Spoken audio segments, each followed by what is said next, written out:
주님의 교회 청년부 예배 오신 여러분들을 진심으로 축복하고 환영합니다. 우리는 모두 하나님의 사랑과 은혜로 살아갑니다. 우리가 살아 숨쉬며 누리는 모든 것은 하나님께서 우리에게 주신 사랑과 은혜입니다. 사망이나 생명, 현재, 장래, 능력 그 어떠한 것이라도 우리를 하나님의 사랑에서 끊을 수 없습니다. 그 사실을 믿으십니까? 우리가 그 사랑과 은혜를 기억하며 내 마음의 주체가 내가 아닌 주님을 향할 때 주님께서는 우리에게 말로 형언할 수 없는 감동과 은혜를 곧절로 더하여 주십니다. 이 시간 다 함께 자리에서 일어나 찬양하실 때 다른 생각들은 잠시 내려놓고 오직 주님만 바라보며 찬양합시다.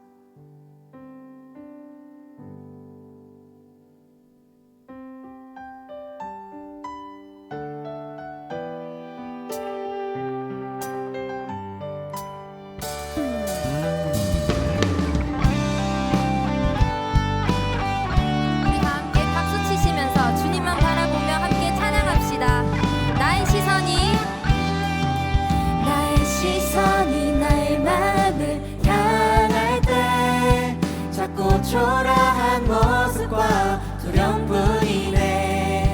나의 시선을 당신께 돌릴 때 비로소 내 맘 평안해. 비로소 내 맘 평안해. 비로소 내 맘 평안해. 주를 바라보며 주를 바라보며 그 맘을 구합니다. 나의 모든 것 다 품으신 주님의 사랑, 나의 생각보다 더 크신 주님의 계획, 그 앞에 내 삶 드립니다. 주님께 내 삶 드립니다. 주님께 내 삶 드립니다. 우리의 시선이 오직 주님만을 향하길 원합니다. 다 함께 고백합시다. 나의 시선이 나의 맘을 향할 때 자꾸 초라한 모습과 두려움뿐이네. 나의 시선을 당신께 돌릴 때 비로소 내 맘 평안해. 비로소 내 맘 평안해. 비로소 내 맘 다시 처음부터 평안해. 고백하시겠습니다. 나의 시선이 나의 맘을 향할 때 자꾸 초라한 모습과 두려움뿐이네. 나의 시선을 당신께 돌릴 때 비로소 내 맘 평안해. 비로소 내 맘 평안해. 비로소 내 맘 평안해. 주를 바라보며 주를 바라보며 그 맘을 구합니다. 나의 모든 것 다 품으신 주님의 사랑, 나의 생각보다 더 크신 주님의 계획, 그 앞에 내 삶 드립니다. 주를 바라보며 주를 바라보며 그 맘을 구합니다. 나의 모든 것 다 품으신 주님의 사랑, 나의 생각보다 더 크신 주님의 계획, 그 앞에 내 삶 드립니다. 주님께 내 삶 드립니다. 주님께 내 삶 드립니다.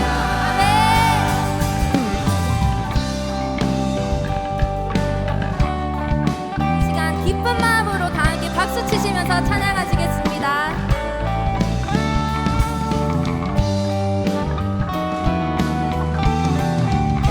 우리 주님께 다시 한번 고백합시다. 주를 바라보며 주를 바라보며 그 맘을 구합니다.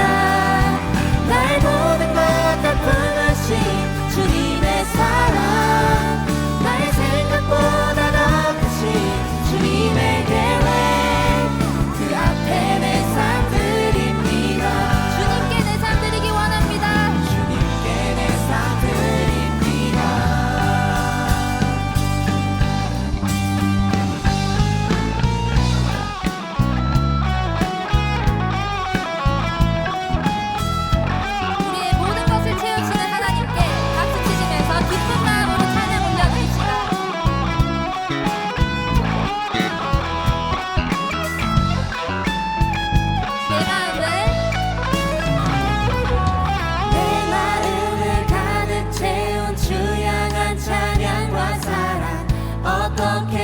표현할 수 있나. 수많은 찬양들로 그만 표현할 길 없어. 다시 고백합니다. 다시 처음부터 내 마음을 가득 채운 주 향한 찬양과 사랑 어떻게 표현할 수 있나. 수많은 찬양들로 수많은 찬양들로 그만 표현할 길 없어. 다시 고백합니다. 주 사랑해요. 주 사랑해요. 온맘 다하여 말로 다 할 수 없어. 주 사랑해요. 찬양 받아 주소서. 내 마음을 가득 채운 주 향한 찬양과 사랑 어떻게 표현할 수 있나. 수많은 찬양들로 수많은 찬양들로 그만 표현할 길 없어. 다시 고백합니다. 수많은 멜로디와 수많은 멜로디와 찬양들을 드렸지만 다시 고백하기 원하네. 주님은 나의 사랑 삶의 중심 되시오니 주를 찬양합니다. 주 사랑해요. 주 사랑해요. 온맘 다하여 말로 다 할 수 없어. 주 사랑해요. 찬양 받아 주소서. 주 사랑해요. 주 사랑해요. 온맘 다하여 말로 다 할 수 없어. 주 사랑해요. 찬양 받아 주소서.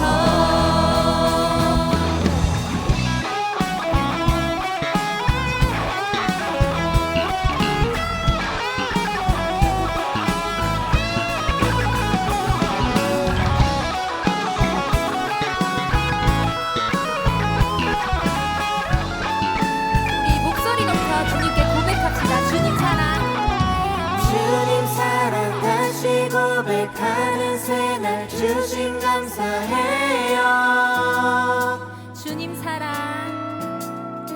주님 사랑 다시 고백하는 찬양 주심 감사해요. 주님 사랑 다시 고백하는 새날 주심 감사해요. 주님 사랑. 주님 사랑 다시 고백하는 찬양 주심 감사해요. 우리 더 큰 목소리로 주님 사랑. 주님 사랑 다시 고백하는 새날 주심 감사해요. 주님 사랑 다시 고백하는 찬양 주심 감사해요. 주 사랑해요. 주 사랑해요. 온맘 다하여 말로 다 할 수 없어.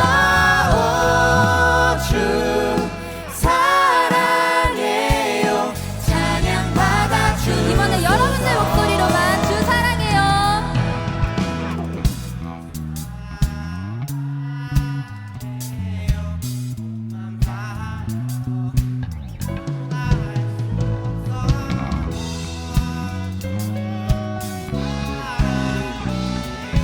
찬양 받아 주소서. 우리 더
주님을 모른다 하여도 주의 사랑 주의 사랑 항상 내 곁에 머무시네 나 주님을 모른다 하여도 주의 사랑 또 나를 믿어주시네 나 주님을 모른다 하여도 고백합니다 주를 사랑합니다 온 마음 다하여 주를 사랑합니다 엎드립니다 주를 경배합니다 진실한 그 사랑으로 나를 채워주소서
포기치 않으시고 변함없이 사랑하시는 주님만이 내 피난처 되시고 변치 않는 주의 사랑만이 내 곁에 머뭅니다.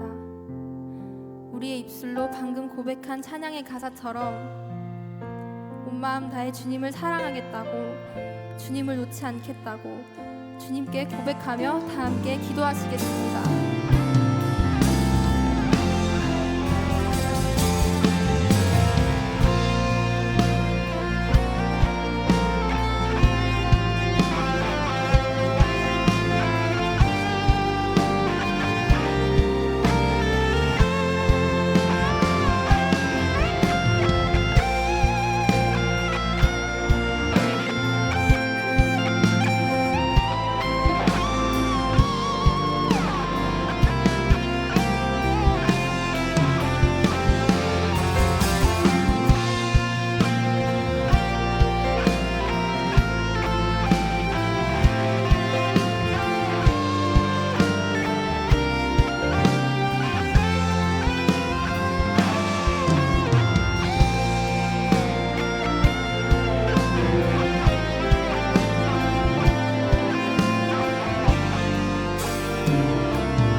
사랑이 많으신 하나님 아버지, 각자 삶의 자리에서 벗어나 오늘 이 자리에 함께 나와 예배를 드릴 수 있게 해주심에 감사합니다. 지난 한 주간 마음의 중심이 아버지가 아닌 저희가 주인 되어 살아왔던 시간들을 회개합니다. 매 순간 아버지와 동행하길 소망하였지만 세상의 것들에 계속 무너졌던 저희를 용서하여 주세요. 주님, 오늘 예배를 위해 기도합니다. 오늘 예배가 그저 형식적으로 드려지는 예배가 아닌 아버지를 진정으로 찬양하는 예배가 될 수 있게 인도해 주세요. 나아가 예배를 섬기는 많은 사역팀들을 위해서 기도합니다. 그들의 헌신과 수고가 오늘 예배를 통해 아버지의 사랑으로 채워지는 시간이 되기를 소망합니다. 주님, 우연이 아닌 인도하심으로 저희를 이 자리에 모이게 하시고 앞으로도 계속 기억하고 추억에 남을 청년의 때에 함께 지어져가는 공동체로 성장할 수 있게 해주심에 감사합니다. 앞으로 세상에 나아갈 때 청년부 구성원 한 명 한 명이 서로의 동역자가 되어 더욱 굳건하고 성숙하게 살아갈 수 있는 공동체가 되기를 소망합니다. 하나님, 다음 주에 진행될 수련회를 위해 기도합니다. 많은 청년들이 수련회를 통해 아버지를 더욱 알게 하시고 이를 통해 세상 속에서 그리스도의 향기를 풍기며 살아가게 해주세요. 또한 보이지 않는 곳에서 아버지와 청년부를 사랑하는 마음으로 수련회를 위해 섬기는 임원단과 사역팀들을 위하여 기도합니다. 그들의 몸과 마음에 강건함을 주셔서 사역하는 과정 가운데 지침이 아닌 아버지의 사랑을 더욱 느끼고 감사의 시간이 되기를 소망합니다. 마지막으로 간단 명료의 제목으로 말씀을 전해주실 김세현 목사님을 위해 기도합니다. 목사님 말씀에 힘주시어 성령님을 통해 오늘 많은 청년들이 아버지와 더욱 가까워지는 시간이 되기를 소망합니다. 이 시간을 통해 마음이 회복되고 주님께서 부어주시는 사랑을 더욱 깊이 느끼고 감격하여 그 사랑을 흘려보낼 수 있는 청년들로 살아갈 수 있도록 인도해 주세요. 이 모든 말씀 사랑이 많으신 예수 그리스도의 이름으로 기도드립니다. 아멘.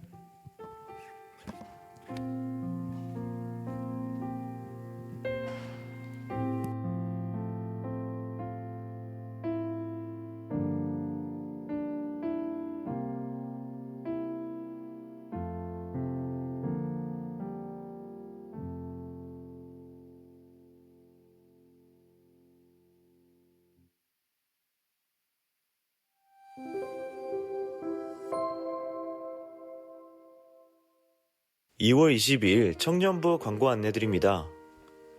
주님의 교회 청년 예배에 오신 모든 분들을 환영하고 축복합니다. 새가족 등록은 예배 전후 3층 대예배실 로비에 있는 새가족 데스크에서 가능합니다. 새가족 안내드립니다. 26기 박정수 형제가 등록했습니다. 우리 주님의 교회 가족이 되신 것을 진심으로 환영합니다. 겨울 수련회 안내드립니다. 수련회 일정은 2월 27일 금요일부터 3월 1일 주일까지이며 사전 조모임이 오늘 예배 후에 있을 예정이니 꼭 참여해주세요. 수련회 사전 세팅 도우미 모집 안내드립니다. 이번 수련회가 아름답게 시작할 수 있도록 도와주실 청년 여러분을 모집하고 있습니다. 날짜는 2월 26일 목요일 저녁 8시부터 10시까지이며 지하 1층 중예배실에서 진행될 예정이니 많은 관심과 지원 부탁드립니다. 셀 편성 안내드립니다. 상반기 셀 편성이 완료되었습니다. 옆쪽에 있는 QR코드를 확인해주세요. 개강 날짜는 3월 15일이며 관련 문의사항은 각 담당 교육자님께 해주시기 바랍니다. 청년부 전체 임원회의 안내드립니다. 전체 임원회의가 오늘 수련회 사전 조모임 후 오후 5시 15분에 있을 예정입니다. 장소는 1층 제3집회실이며 아래에 해당되시는 분들은 꼭 참여해주세요. 백두산 연변지역 탐방 모집 안내드립니다. 일정은 7월 3일부터 7월 7일까지이며 참여를 원하시는 분들은 주보에 있는 QR코드를 확인해주세요. 마지막으로 공동체 소식입니다. 박상순 형제님과 박혜승 자매님의 결혼식이 이번 주 토요일 오후 3시 20분에 루이비스 컨벤션 그레이스홀에서 있을 예정입니다. 앞으로 새 가정을 이루어 가실 두 분을 너무너무 축하드립니다. 여기까지 2월 22일 청년부 광고였습니다. 벌써 2월의 마지막 주입니다.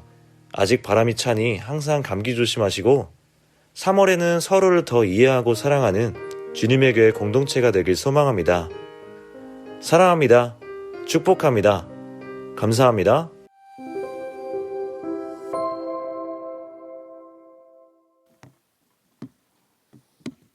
네, 안녕하세요. 아카이브 임원단 회장 박형찬입니다. 네, 어느덧 겨울 수련회가 다가왔습니다. 겨울 수련회 없는 겨울 보내느라 너무 건조하셨죠? 이번 겨울은 겨울 수련회로 맞춰보면 좋을 것 같습니다. 오늘 설교 제목처럼 간단 명료하게 OT 진행하도록 하겠습니다. 다음 PPT로 넘겨주시겠어요? 저희 프로그램은 지금 보시는 것처럼 개회 예배, 그리고 공동체 프로그램, 2번의 특강, 3번의 조모임, 2번의 집회로 프로그램이 예정되어 있습니다. 마지막 날 3일차 오전에는 여러분들이 직접 만드시는 프로그램이 예정되어 있으니까 사전 조모임 때 꼭 들으실 수 있도록, 듣고 기대하는 마음으로 준비할 수 있도록 기도해 주시면 감사드리겠습니다. 다음 장 넘겨주세요. 이번에는 세 분의 저희 강사님을 모시고 진행합니다. 장경철 교수님, 김영찬 선교사님, 그리고 김광일 장로님을 모시고 저희가 특강을 진행할 예정입니다. 다음입니다. 자, 제일 중요한 내용입니다. 저희 준비물인데요. 저희 필수 준비물, 수련회를 은혜롭게 보내고자 하는 마음, 이 마음 없이는 사실 의미가 없습니다. 여러분 꼭 이 마음을 지참해서 오셔야 되고요. 다음으로 성경책, 개인 세면 도구, 그리고 수건 2개 추천드립니다. 네, 그리고 활동성 좋은 옷, 충전기나 보조 배터리, 그리고 개인 상비약, 이 필수 준비물입니다. 다음으로 선택 준비물은 이제 멀티탭이나 드라이기, 슬리퍼, 이런 거는 개인 필요에 맞게 준비해 주시면 되고요. 저희가 직접 제공 드리는 물품은 필기구 저희가 제공 드립니다. 따로 준비하지 않으셔도 됩니다. 생수 한 병 제공됩니다. 그리고 침낭에 대해서 여러분들 문의가 많았는데요. 저희가 이불 따로 준비를 하고 있으니까 따로 구비해 오지 않으셔도 됩니다. 여러분 군대 체험이 아니니까 이불 안 갖고 오셔도 돼요. 네. 다음 PPT 해주세요. 저희 일정은 2월 27일 18시부터 시작이 됩니다. 공식적인 여는 예배가 19시부터 진행이 되는데 그 전에 18시부터 중예배실은 열려 있을 예정입니다. 18시부터 3, 4, 5 모여서 조끼리 앉아 계시다가 19시부터 여는 예배로 수련회를 시작하면 될 것 같습니다. 중예배실로 오시면 됩니다. 네. 다음으로는 이제 전달 사항입니다. 방금 광고에도 나왔는데요. 돌아오는 목요일 이제 20시에 수련회를 세팅하는 모임이 예정되어 있습니다. 수련회실이 중예배실에서 진행되는 만큼 사전 세팅이 좀 필요한데요. 사전 세팅이 저희 임원단 8명으로는 부족합니다. 저희 남자 3명이고 여자 5명인데 못해요. 그러다 보니까 여러분들의 손길이 정말 필요합니다. 힘이 필요한 작업이 많아서 청년들의 지원이 많이 필요합니다. 꼭 내가 허리가 약하다 이런다면 정말 장의자 치우는 거 외에도 바닥 장판이나 발포지 까는 작업도 있다 보니까 정말 마음이 있다면 언제든지 조장님이나 임원단에게 연락 주시면 감사드리겠습니다. 네, 그리고 오늘 예배 후에 사전 조모임이 예정되어 있습니다. 각조 단톡방을 통해서 지금 커피 주문과 이제 안내, 저희가 모이는 장소가 안내가 됐을 텐데요. 꼭 잊지 마시고 집에 바로 가지 마시고 사전 조모임 참여 후에 복귀해 주시면 감사드리겠습니다. 네, 저희 진짜 열심히 준비하고 매주 이제 주말마다 모여서 준비를 하고 있습니다. 정말 기대하고 기도하고 참여해 주셔도 좋을 정도로 알차게 준비하고 있으니까요. 많은 기대와 기도 부탁드리겠습니다. 감사합니다.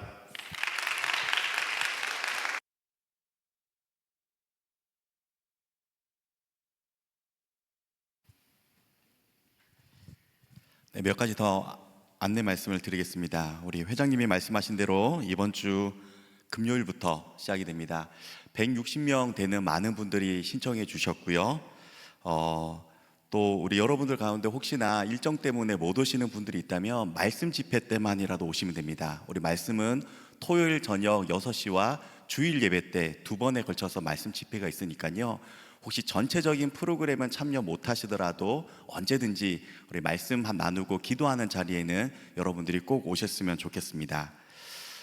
그리고 말씀드린 대로 목요일 날 우리 중예배실을 좀 세팅을 해야 됩니다. 가보시면 뭐 여러 번 하셨겠지만 이 장애자들을 치워야 되는 일이기 때문에 작년에도 한 40-50명 정도 오셔서 좀 함께 했던 기억이 있습니다. 여러분 꼭 와주시면 제가 그 은혜 죽을 때까지 잊지 않겠습니다. 여러분 꼭 오셔서 좀 같이 세팅을 부탁을 드리겠습니다. 오늘 이제 셀 편성이 안내가 됐죠. 네, 셀 편성이 안내가 됐는데요. 혹시 아직 지금 보니까 194명이 신청하셨어요.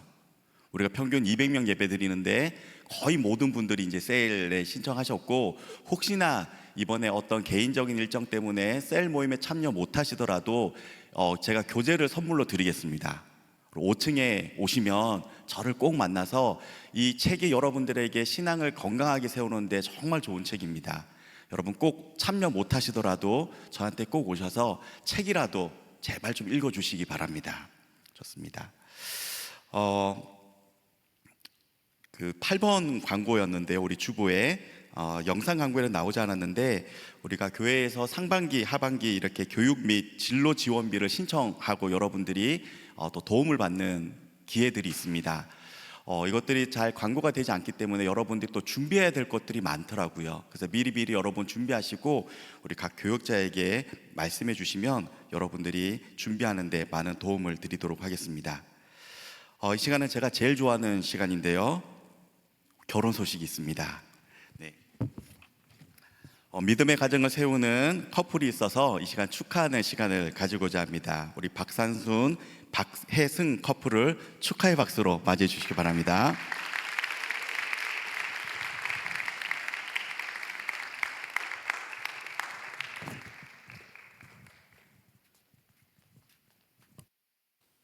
네, 안녕하세요. 21기 박상순입니다.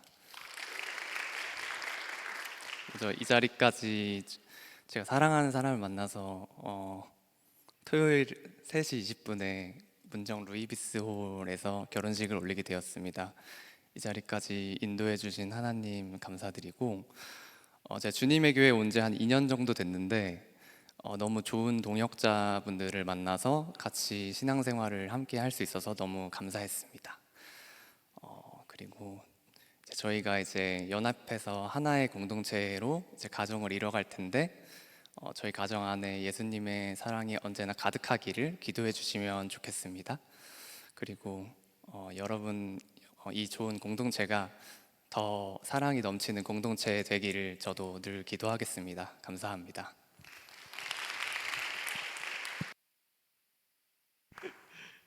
네, 이번 주 토요일이고요. 3시 20분입니다. 루이비스 컨벤션 그레이스홀인데요. 멀지 않습니다. 여러분 우리가 수련회 중이지만 또 함께 이 축하의 자리를 여러분 가고자 하는 사람들도 많은 걸로 알고 있는데요. 꼭 많이 오셔서 또 축하해 주시기 바랍니다. 우리 커플을 위해서 우리 축복성 부르도록 하겠습니다.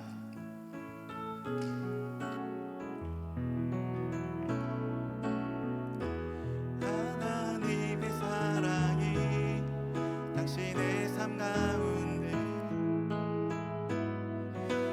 축복합니다.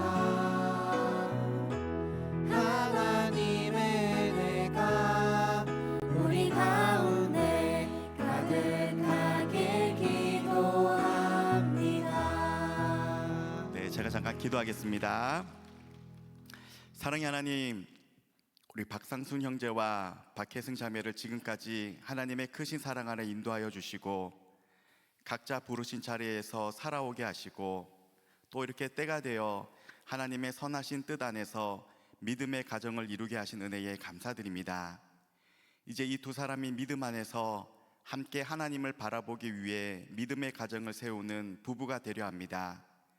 세워지는 이 믿음의 가정 위에 주님께서 선한 목자 되어 주셔서 가장 좋은 길, 선한 길로 인도하여 주시고 시냇가에 심겨진 나무가 철마다 열매를 맺듯이 때마다 필요한 것들로 풍성히 채워주시는 은혜와 복이 이들 위에 임하게 하여 주옵소서. 이번 주 토요일에 결혼식이 있습니다. 남은 기간 건강 주시고 또 좋은 날씨 주시고 평안한 마음 주셔서 두 사람이 하나 되는 결혼식이 모두가 기뻐하는 천국의 잔치가 되도록 은혜 더해 주옵소서. 혼인잔치를 축복하여 주시는 예수님 이름으로 축복하며 기도드립니다. 아멘. 우리 다시 한번 커플을 위해서 축하의 박수를 보내드리겠습니다. 감사합니다. 네, 이제 하나님 말씀 듣는 시간 갖도록 하겠습니다.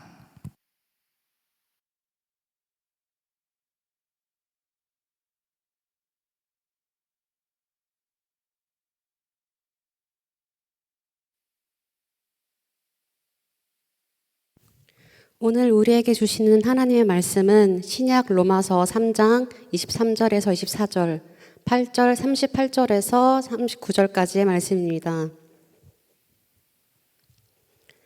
이제 거룩하신 하나님의 말씀을 봉독할 때에 모두 자리에서 일어나 합독하시겠습니다. 모든 사람이 죄를 범하였음에 하나님의 영광에 이르지 못하더니 그리스도 예수 안에 있는 속량으로 말미암아 하나님의 은혜로 값없이 의롭다 하심을 얻은 자 되었느니라. 내가 확신하노니 사망이나 생명이나 천사들이나 권세자들이나 현재일이나 장래일이나 능력이나 높음이나 깊음이나 다른 어떤 피조물이라도 우리를 우리 주 예수 그리스도 예수 안에 있는 하나님의 사랑에서 끊을 수 없으리라. 이제 김세환 목사님 나오셔서 간단 명로라는 제하의 말씀 전해주실 때 하나님의 말씀을 깊이 경청하시는 시간 되시기 바랍니다.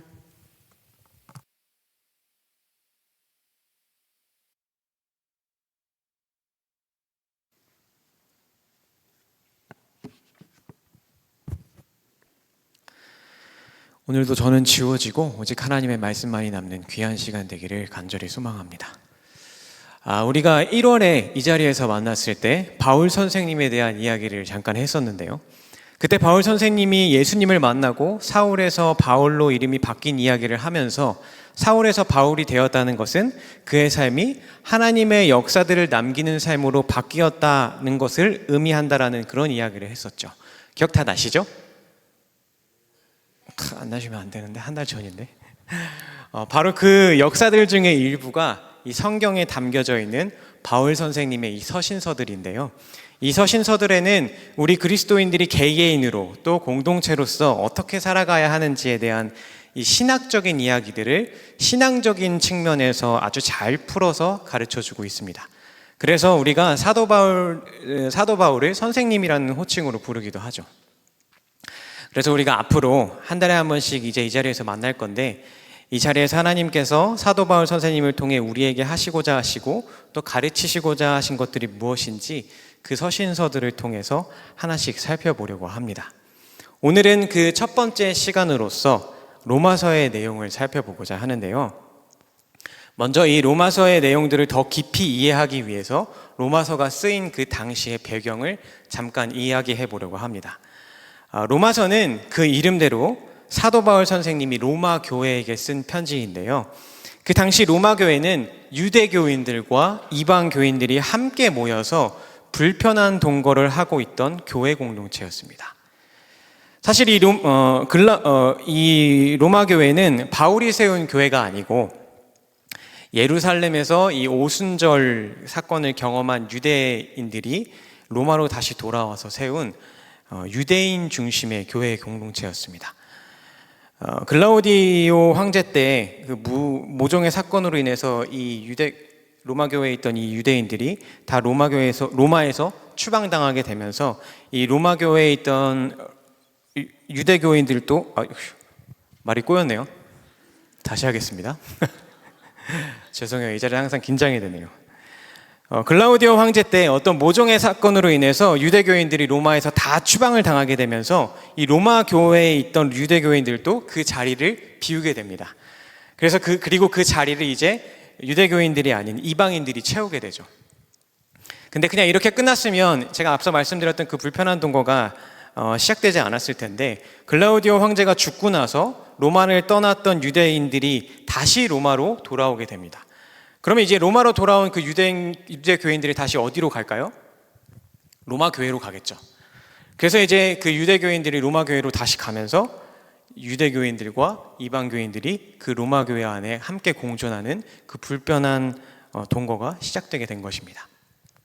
이 불편한 동거의 주된 갈등 원인은 서로 다른 신학적 그리고 신앙적 배경을 가진 유대교인들과 이방교인들이 구원의 자격을 놓고 벌이는 어떤 신학적 논쟁 같은 것이었는데요.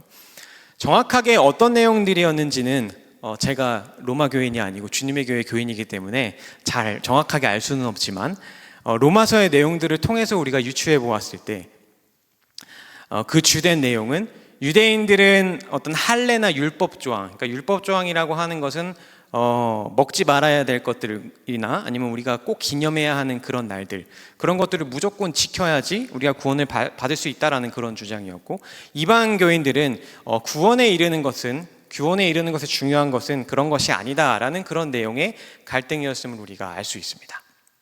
그런데 사실 말이 좋아서 신학적 논쟁이지 그 실상은 네가 잘났냐 내가 잘났냐를 따지는 어떤 교회 안에서의 주도권 싸움이었을 확률이 굉장히 높아 보입니다.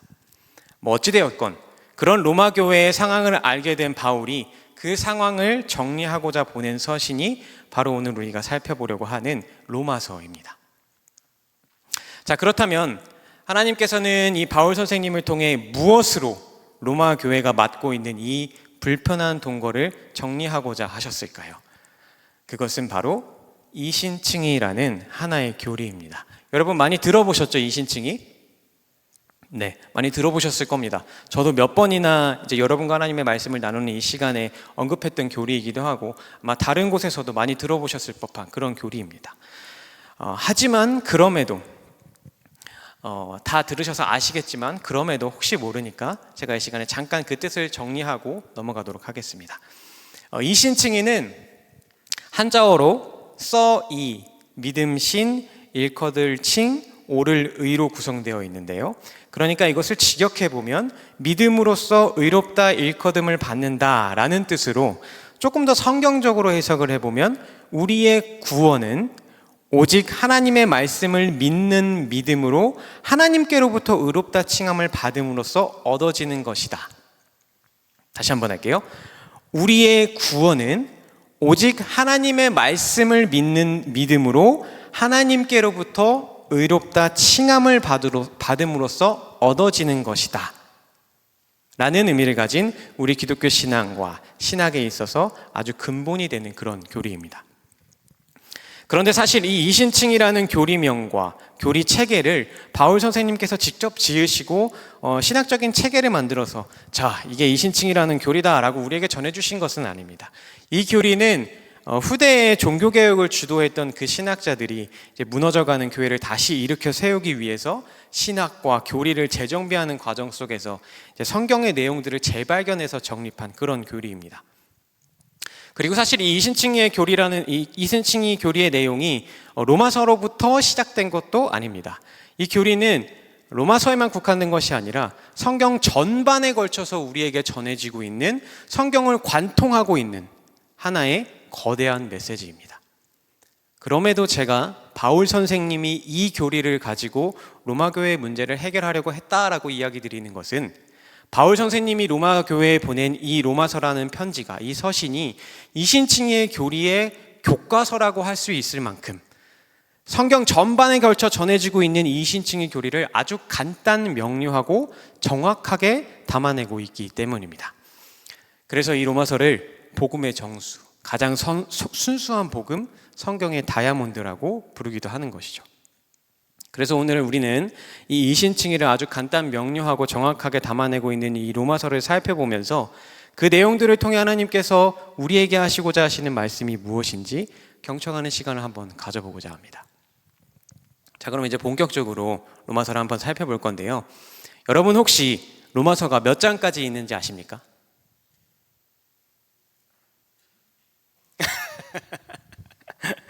답이 나오면 신대원 보내려고 했는데 답이 안 나오네요. 로마서는 16장까지 있습니다. 그런데 오늘 저희가 이 자리에서 16장까지의 모든 내용을 말씀드리기에는 시간이 좀 너무나도 부족합니다. 제가 만약에 이 자리에서 그 모든 내용을 다 말씀드리려고 하다가는 이 복음의 정수를 설명하다가 여러분께 제 정수리가 깨지는 일이 발생할 수도 있을 것 같아서 제가 최대한 요약해서 정리를 좀 해보았습니다. 제가 최대한 정리를 하기는 했지만 저도 부족한 사람인지라 부족한 부분이 있을 수 있으니까 여러분께서 오늘 예배 이후에 꼭 로마서를 정독해 보시기를 강력하게 권해드립니다. 먼저 로마서를 크게 나누어 보면 1장부터 11장까지는 교리적인 설명을 하고 있고요. 12장부터 16장까지는 이 교리들을 응용해서 그리스도인들이 어떻게 살아가야 하는지에 대해서 이야기를 하고 있습니다. 이러한 로마서를 주제별로 정리해 보면 다음과 같습니다. 먼저 로마서 1장은 초반부에 간단한 인사와 함께 서론을 열고 나서 이신칭의의 내용을 꺼내기 시작하는데요. 그 포문이 되는 말씀이 바로 로마서 1장 17절의 말씀인 복음에는 하나님의 의가 나타나서 믿음으로 믿음에 이르게 하나니 기록된 바 오직 의인은 믿음으로 말미암아 살리라 함과 같으니라 라는 말씀인데요. 이 말씀을 통해서 로마 교인들에게 우리 이제 이런 얘기 할 거야 라고 주제를 선언하고 있는 것이죠. 그리고 나서 이제 본격적으로 이신칭에 대한 이야기로 넘어가는데요. 그 시작은 바로 우리의 죄성에 대한 이야기입니다. 1장 후반부부터 3장까지의 내용인데요. 이 부분을 정리해 보면 지금 불편한 동거를 하고 있는 이방교인들과 유대교인들에게 너희 둘 다 하나님 앞에서는 의로운 것 하나 없는 죄인이다 라는 그런 메타인지를 시켜주고 있는 것입니다. 조금 더 자세하게 보자면 1장 후반부에서는 이방교인들에게 직접적이지는 않지만 너희들이 하나님을 알기 전에 이런 죄된 모습이었다라는 것을 이야기하고 있는데요. 그 표현이 아주 신랄합니다. 제가 메시지 성경으로 잠깐 짧게 읽어드릴게요. 그들을 보십시오. 비열한 정신에 도끼에 일구이연하며 하나님을 맹렬히 욕하는 자들입니다. 깡패요, 건달이요, 참을 수 없는 떠버리들입니다. 안 좋은 말들만 있어서 아멘 하기도 좀 그렇죠, 그죠? 제가 간추려서 그렇지 이 1장 후반부를 여러분이 쭉 읽어보시면 로마 교회 이방교인들에게 직접적으로 너네가 이래 라고 이야기하고 있지는 않지만 하나님을 인정하지 않는 사람들, 즉 이방인들의 이런 죄된 모습을 신랄하게 표현함으로써 너희들이 이런 존재였다라는 것을 다시금 깨우치게 하고 있습니다. 그리고 2장에서는 유대교인들에게 율법을 받은 너희들도 마찬가지다. 솔직히 너희도 율법을 지킨다고 하지만 다 지키지 않고 있지 않느냐, 못 지키고 있지 않느냐. 그러니까 너희 유대교인들도 하나님 앞에서 다 똑같은 죄인이다 라는 이야기를 하고 있습니다. 그리고 3장에서 이 1, 2장을 정리하면서 이것 봐라, 이처럼 이방교인, 유대교인 할 것 없이 우리는 다 하나님 앞에서 죄인이다. 그렇기 때문에 우리는 율법이나 어떤 행위가 아니라 오직 믿음으로만 하나님께 의롭다 하심을 얻을 수 있다라는 결론을 도출해냄으로써 이 로마서의 주제 내용인 이신칭의를 로마 교인들에게 설파하기 시작합니다. 그리고 나서 이제 3장 이후로부터는 바울 선생님께서 설파하신 이 이신칭의의 교리를 강화하기 시작하는데요. 그 첫 번째 강화의 방법은 아브라함이라는 율법 시대 이전의 인물을 통해 이신칭의의 실제적인 예를 드는 것이었습니다. 여러분, 아브라함은 어떤 인물이죠? 믿음의 조상이죠, 그죠? 제가 신대원 가라고 할까봐 대답 안 하시는 거예요? 가라고 하지 않을게요. 그런데 아브라함이 어떻게 믿음의 조상이 되었습니까, 여러분? 할례를 받아서 믿음의 조상이 되었습니까? 아니면 율법을 잘 지켜서 믿음의 조상이 되었습니까? 둘 다 아니죠. 그때는 아브라함 때는 할례가 있기도 전이었고요, 율법도 있기 전이었어요. 그러니까 아브라함은 창세기 15장 6절의 말씀처럼 오직 하나님께서 그에게 약속하신 그 말씀을 믿었기 때문에 하나님께 의롭다 칭함을 받을 수 있었다라는 것이고, 이를 통해서 우리가 하나님께 의롭다 칭함을 받을 수 있는 것, 즉 구원받아 하나님의 백성이 되는 것은 아브라함처럼 오직 하나님의 말씀을 믿는 그 믿음만으로 가능하다라는 것을 설명하는 것이 이제 4장의 내용입니다. 이처럼 4장이 좋은 믿음의 본보기인 아브라함이라는 역사적인 인물의 예를 통해서 이 교리를 강화한 것이라면, 5장에서는 우리의 믿음의 근거이신 예수님을 통해서 신학적 강화를 이루어내고 있는데요. 여기서 핵심이 되는 것은 예수 그리스도를 믿는 것이 어떻게 하나님께 의롭다 칭함을 받을 수 있는 믿음이 될 수 있는가입니다. 기니까 다시 한번 말씀드릴게요. 예수 그리스도를 믿는 것이 어떻게 하나님께 의롭다 칭함을 받을 수 있는 믿음이 되는가에 대한 메커니즘을 설명하는 것입니다. 왜냐하면 사실 아브라함 때는, 이전에 4장에서 예를 들었던 아브라함 때는 예수님이 안 계셨기 때문에 아브라함이 예수님을 믿어서 구원받은 것은 아니었잖아요. 그죠? 근데 이 로마서의 내용, 이 신칭의 이 핵심의 내용은 예수님을 믿는 것이 우리가 구원받을 수 있는 그 믿음이다라는 것을 이야기하는 것이기 때문에 이 증명이 꼭 필요한 거예요. 그래서 5장에서는 그 증명을 합니다. 그래서 이를 위해서 바울은 먼저 예수님께서 하나님의 아들이시고 또 하나님의 아들이신 그 예수님께서 하나님의 사랑을 확증하시기 위해 우리가 죄인 되었을 때 우리를 위하여 죽으심으로 하나님과 화목하게 하셨다. 구원의 길을 여셨다. 그러니까 예수님이 하나님의 말씀 그 자체라는 우리의 믿음의 전제를 먼저 설명합니다.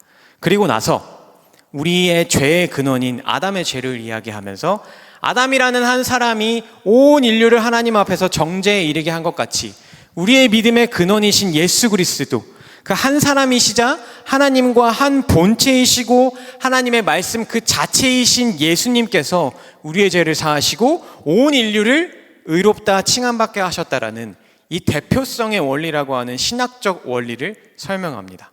이것이 바로 예수 그리스도를 믿는 것이 어떻게 하나님께 의롭다 칭함을 받을 수 있는 믿음이 될 수 있는가에 대한 메커니즘입니다.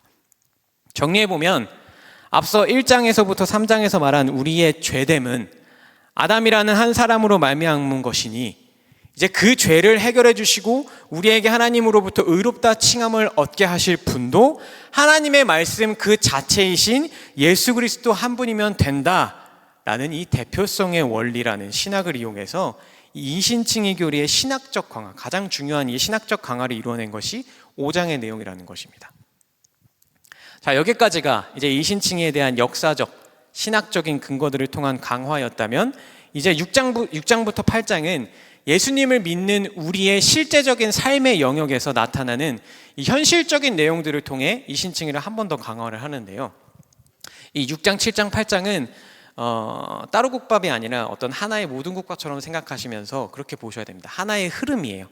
먼저 6장에서는 그리스도인이 되려면 꼭 받아야 하는 이 세례라는 매개체를 통해서, 세례라는 것이 우리가 주님과 함께 죽고 또 주님 안에서 다시 태어난다는 것을 의미하잖아요. 그렇죠? 모르셨어요? 모르고 세례 받으셨어요? 아셔야 돼요. 그렇기 때문에 이 예수님을 믿는 믿음으로 세례받은 우리는 이제 죄가 아닌 은혜 아래에 있다라는 것을 이야기합니다. 그래서 이제 우리는 신학적으로는 죄를 지을 수 없는 몸이 되었다는 거예요. 그게 6장의 내용입니다. 그런데 분명히 신학적으로는 이런데 실제적으로는 우리 현실에서는 그렇지 못하다는 거예요. 율법적으로 우리가 죄가 무엇인지, 율법으로서 우리가 죄가 무엇인지 알고 또 거듭남으로써 우리가 죄에 대해서 민감해진 것은 죄를 멀리하기 위함인데 우리 육신의 연약함 때문에 오히려 자꾸 죄의 유혹에 빠지게 된다는 거예요. 그 민감함 때문에. 분명히 거듭났는데 우리 현실이 이렇다는 거예요. 정말 미쳐버리겠다. 정말 아무도 나를 도와줄 수 없는 그런 비참한 상황에 내가 놓여있다라고 이야기하는 것이 7장의 내용입니다. 그런데 이렇게 끝나버리면 예수 그리스도를 믿는, 예수 그리스도를 따르는 우리가 정말 비참해지겠죠. 그래서 8장이 참 중요합니다. 성령장이라고도 하는데요. 이러한 비참한 상황 가운데 놓여있는 우리를 도와주실 분이 바로 성령 하나님이시라는 겁니다. 어떻게 해요? 예수님께서 승천하실 때 우리에게 약속하신 그 하나님의 영, 그 성령 하나님께서 우리의 실제적인 상황은 그럴지라도 우리가 그리스도 안에만 있는다면 결코 정죄함이 없다라고 하나님 앞에서 증언해 주신다는 거예요. 그래서 우리는 성령 하나님께 간구해야 하고, 우리가 성령 하나님께 간구하며 나아갈 때 성령 하나님께서 우리를 위하여 우리가 기도하지 못할 정도로 무너졌을 때조차 우리의 구원을 위하여 아버지 하나님께 친히 간구하여 주신다는 것입니다. 그렇게 우리가 성령 하나님의 도우심으로 그리스도와 연합하며 나아갈 때 이 세상 그 무엇도, 높은 것도 깊은 것도, 그 어떤 것도 우리를 이 이신칭이라는 하나님의 사랑에서 끊을 수 없다라는 것을 이야기하는 것이 바로 이 6, 7, 8장의 내용이고요. 이 6, 7, 8장의 내용을 통해 이 현실적인 우리의 삶 속에서 이신칭이가 어떻게 이루어지는지에 대한 그 광화를 또 한 번 이루어냅니다. 이렇게 해서 이제 4장부터 시작된 이 교리 강화는 마무리가 되고요. 이제 9장부터 11장까지의 내용을 통해서 이신칭이 교리의 마침표를 딱 찍는데요. 그 마침표는 바로 하나님의 절대 주권입니다. 이 하나님의 절대 주권이라는 것은 쉽게 말하면 하나님께서 주시는 그 의롭다 칭함, 즉 구원은 오직 하나님의 주권에 의해서만 결정된다라는 것입니다. 그렇다면 이것이 왜 마침표냐? 왜 이 마침표가 필요하냐? 아까 서론에서 지금 이 로마서를 읽고 있는 로마 교인들은 불편한 동거를 하고 있는 상황이라고 했었죠. 그렇죠? 그들이 왜 불편한 동거를 했습니까? 유대인들은 우리는 할례를 받은 아브라함의 혈통이니까 우리가 더 구원받을 자격이 있다라고 했고, 또 이방 교인들은 우리가 복음을 더 잘 받아들였으니까 우리가 구원받을 자격이 있다라고 계속 주장하면서 서로의 구원의 자격에 대한 그 내세움으로 이 불편한 동거가 시작됐었어요. 그죠? 그런데 그냥 이 8장까지의 내용만으로 그냥 너희들 다 죄인이니까 예수님만 믿고 구원받아 라고 하면, 그리고 끝내버리면, 또 유대교인들은 예수님 아브라함 혈통이고 우리가 아브라함의 혈통이니까 우리가 율법 받은 자들이니까 우리가 더 예수님 잘 믿을 수 있는 거야 라고 주장할 것이고, 이방 교인들은 그러면 또 아니야, 너희는 이미 한 번 예수님을 죽인 자들이고 우리는 그런 적도 없는 자들이니까 우리가 더 예수님을 잘 믿는 거야 라고 하면서 또 똑같은 싸움을 반복할 것 아닙니까? 그렇기 때문에 이 구원의 자격은 하나님의 절대 주권 아래에 있다라는 이 마침표가 꼭 필요한 것입니다. 그래서 9장에서는 하나님께서 야곱과 에서가 태어나기도 전에 야곱을 선택하신 것처럼 이 구원의 자격에 대한 주권은 하나님께만 있다라는 이 성경의 예시와 또 토기장의 비유를 통해서 이 구원에 대한 하나님의 절대 주권을 이야기하기 시작합니다. 그리고 10장에서는 이 절대 주권을 조금 더 유대교인들에게 초점을 맞춰서 그 하나님의 절대 주권으로 하나님께서 정한 구원의 방법이 바로 예수 그리스도를 믿는 믿음뿐이다. 그러니까 뭐 율법 이런 거 너네가 무엇인가를 지켜내려고 하지 말고, 그것으로 구원을 얻으려고 하지 말고 하나님의 절대 주권을 인정하는 그 믿음을 가짐으로써 너희가 구원받기 힘써라. 이 말씀을 하는 것이 10장의 내용이고요. 그리고 11장에서는 이방 교인들에게 조금 더 초점을 맞춰서 이 가지 접붙임의 비유를 통해서 너희가 구원이라는 이 가지에 접붙임 받은 것은 너희가 잘나서가 아니다. 하나님의 절대 주권 덕분이니까 너희 교만하지 말고 늘 겸손하게 감사함으로 다른 이들을 위해서도 접붙임 받지 못한 자들을 위해서 계속 기도해라 라고 마지막으로 한 번 더 절대 주권을 설명함으로써 이 교리 설명의 마침표를 찍습니다. 그러니까 정리하면 뭡니까? 구원의 자격에 대한 이 주권은 절대적으로 하나님께만 있다는 것이죠. 그리고 그 절대 주권을 가지신 하나님께서 선택한 구원의 방법이 바로 무엇이라고요?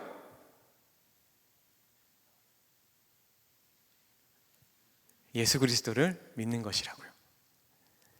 이 내용이 9장에서 11장, 크게는 1장부터 11장의 그 이신칭의 교리에 대한 말씀입니다.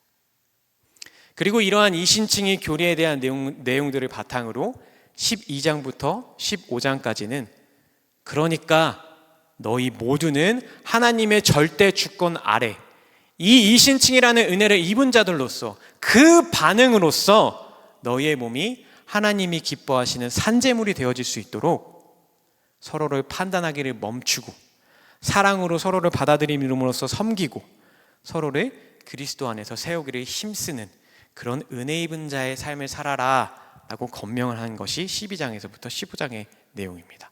그리고 마지막 16장에서는 이제 문안과 안부의 말을 전하면서 이 로마서의 긴 여정을 마무리합니다. 자, 여기까지가 로마서의 내용을 정리한 것인데요. 설교의 제목이 간단 명료인데 여러분 간단 명료하지 않은 것 같죠? 그렇죠? 뭐가 엄청 많아요. 저도 준비하면서 뭔가 너무 많아가지고 사기당한 것 같았어요. 그렇죠? 그런데 이 방대해 보이는 로마서의 말씀을, 이 내용들을 종합해 보면 그 결론은 정말 허무할 정도로 아주 간단 명료해집니다. 그 간단 명료한 결론은 바로 하나님의 은혜와 사랑입니다. 왜냐하면 우리가 앞서 살펴본 그 모든 내용은 결국 우리 모두가 하나님의 전적인 은혜와 사랑으로 말미암아 구원받은 자들이니 그 은혜와 사랑을 받은 자들답게 서로 사랑하라라는 것으로 귀결되기 때문입니다. 정말 허무할 정도로 간단 명료하지 않습니까, 여러분? 그런데 이것이 바로 이 로마서를 통해, 그리고 성경 66권 전체의 말씀을 통해 하나님께서 2000년 전 로마 교인들에게, 그리고 현재를 사는 우리에게 하시고자 하시는 아주 간단 명료하지만 우리 신앙 고백의 근본이 되는 그런 진리의 말씀이라는 것입니다. 이제 말씀을 마무리하고자 합니다. 여러분, 로마 교인들을 위한 이 서신인 로마서가, 그리고 우리가 하나님의 말씀이라고 믿는 이 성경에 포함된 것은, 오늘을 살아가는 우리에게 이 로마서가 의미를 갖는 것은 우리가 그리스도인이라는 정체성을 가지고 이 세상 속에 살아가는 것이 율법을 받은 유대교인들이 이방교인들과 함께 했던 그 불편한 동거와 궤를 같이 하기 때문입니다. 다시 말해서 우리도 지금 이 세상과 불편한 동거를 하고 있기 때문이라는 것입니다. 그 불편한 동거 속에서 때론 교만한 모습으로, 때론 흔들리는 모습으로, 때론 하나님이 사랑하는 이 세상을 사랑하지 못하는 모습으로 살아가고 있기 때문입니다. 교회 안에서도 마찬가지죠. 배척하고 미워하고 내가 하고 싶은 것만 하려고 하고 나만 옳다고 주장하면서 그렇게 이 교회 안에서도 하나 되어야 하는 지체들과 불편한 동거를 하고 있는 것이, 그것이 바로 우리의 모습이기 때문입니다. 여러분, 우리는요, 우리가 오늘 로마서를 통해 배운 이 이신칭의 교리를 통해 알 수 있듯이 하나님의 은혜와 사랑 없이는 그 무엇도 아닌 그런 존재들입니다. 죄로 인해 죽을 수밖에 없는 죄인, 그 이상으로는 절대 갈 수 없는 그런 존재들입니다. 그런데 그런 우리를 하나님께서는 너무나 사랑하셔서 절대 포기할 수 없으셔서 하나님의 아들이시자 말씀 그 자체이신 예수 그리스도를 이 땅 가운데 보내심으로써 이신칭이라는 그 구원의 은혜를 우리에게 선물해 주셨습니다. 여러분이 만약 그 은혜를 믿음으로써 그 선물을 받은 자들이시라면 그 선물을 받은 자들로서의 그 삶을 살아가야 하지 않겠습니까? 이제는 이 세상과의 불편한 동거를 끝내고 교회 공동체 안에서의 그 불편한 동거를 끝내고 은혜 입은 자들로서의 삶을 살아가야 하지 않겠습니까? 미움, 다툼, 시기, 질투 다 버리고 그리스도의 몸된 교회로서 서로를 사랑함으로써 섬기고 세워주는, 함께 지어져가는 그런 공동체가 되어야 하지 않겠습니까?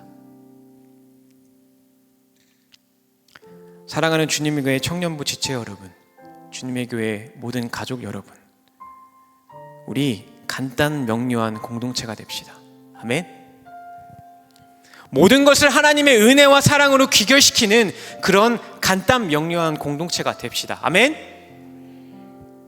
여러분의 삶이, 그리고 우리 공동체가 하나님의 은혜와 사랑으로 모든 것이 귀결되는 그 간단 명료한 삶, 간단 명료한 공동체가 되길 주님의 이름으로 간절히 소망합니다.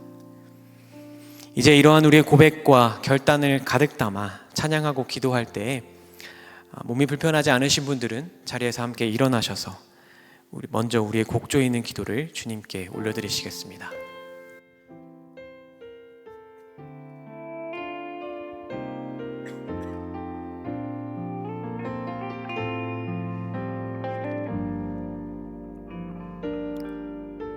찬양합시다. 아버지 사랑 내가 노래. 아버지 사랑 내가 노래. 아버지 은혜 내가 노래. 그 사랑 변함없으신 거짓 없으신 성실하신 그 사랑. 상한 갈 때 꺾지 않으신, 상한 갈 때 꺾지 않으신, 꺼져가는 눈불 끄지 않는 그 사랑 변함없으신 거짓 없으신 성실하신 그 사랑.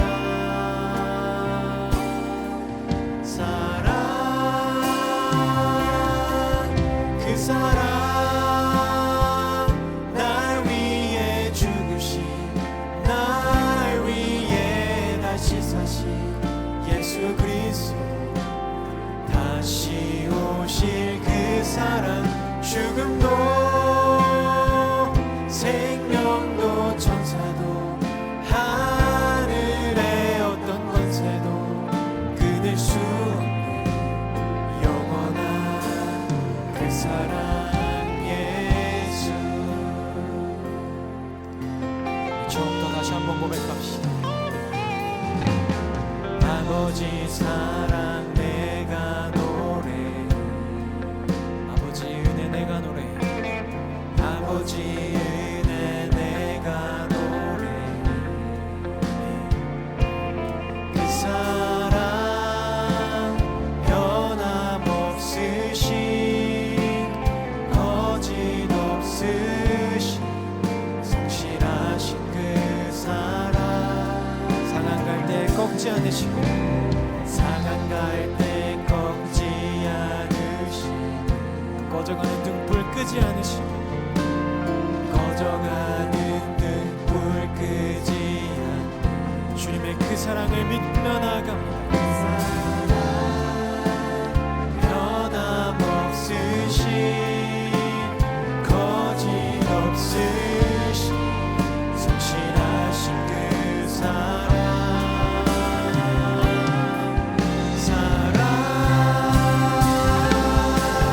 그 사랑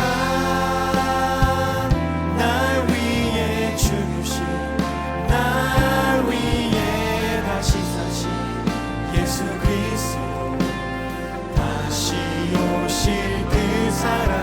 죽음도 생명도 천사도 하늘의 어떤 권세도 끊을 수 없는 영원한 주님의 그 사랑을 다시 한번 찬양하기 원합니다. 그 사랑, 그 사랑 날 위해 죽으신, 날 위해 다시 사신 예수 그리스도, 다시 오실 그 사랑. 죽음도 생명도 천사도 하늘의 어떤 권세도 끊을 수 없는 영원한 그 사랑 예수.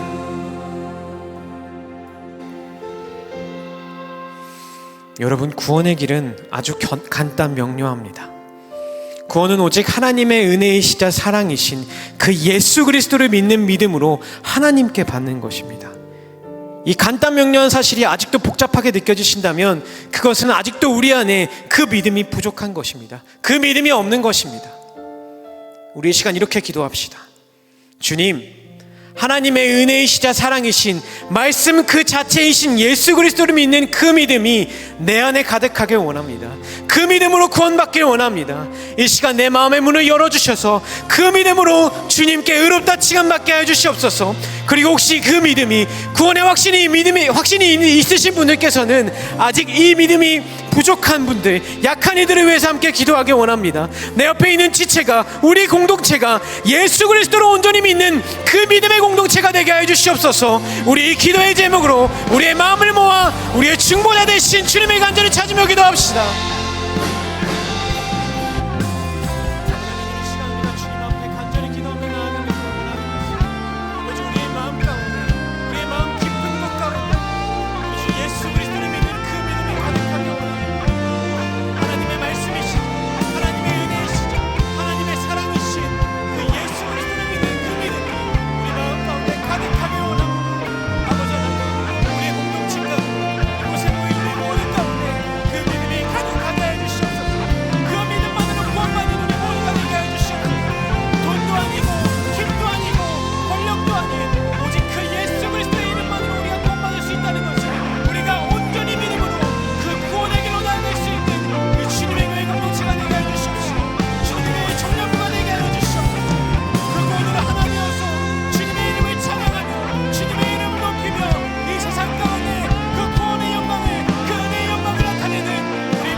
시간 한 가지 더 기도하기 원합니다. 주님, 우리가 주님을 믿는 자들로서 구원받은 자로서의 삶을 살아가려고 하지만 우리의 육신이 너무나도 연약해서 자꾸 죄의 유혹에 흔들리고 넘어집니다. 모든 것이 하나님의 은혜와 사랑으로 귀결되는 그 간단 명료한 삶을 살아야 하는데 자꾸 다른 것이 눈에 보이고 다른 것이 우리 마음에 와서 앉습니다. 말할 수 없는 탄식으로 우리를 위하여 기도하여 주시는 성령 하나님, 그 성령 하나님께 이 시간 간구하오니 우리의 마음 가운데 그 하나님의 은혜와 사랑만이 가득하게 해 주시옵소서. 오직 하나님만을 사랑하고 하나님 나라의 영광만을 위하여 살아가는 그 간단 명료한 삶을 살아가는 우리 모두가 되게 해 주시옵소서. 이 기도의 제목으로 다시 한번 우리 주님을 간절히 찾으며 기도합시다.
하나님 감사합니다. 오늘도 우리가 이 자리 가운데서 함께 모여서 주님을 찬양하고 주님의 말씀을 듣고 또 주님께 우리의 기도와 간구를 올려드릴 수 있는 이 시간을 우리에게 허락하여 주셔서 감사합니다.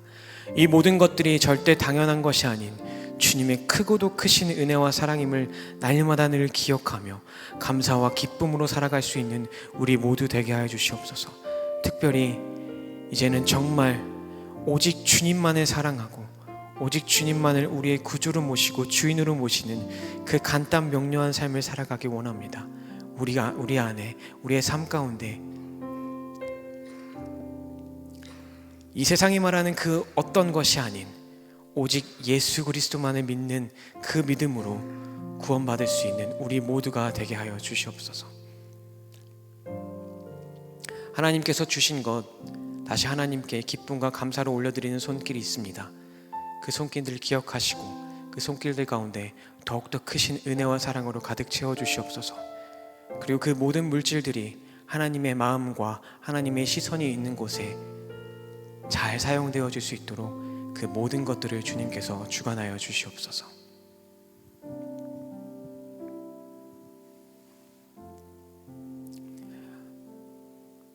이제는 우리 구주 예수 그리스도의 은혜와 온 땅의 주인 되시는 하나님의 사랑과 우리가 더 이상 기도할 수 없을 때에도 우리를 위하여 기도하여 주시는 그 성령 하나님의 인도하심이 이 자리 가운데 모인 주님의 교회 공동체 한 영혼 가운데 영원까지 함께하여 주시기를 간절히 축원하옵나이다.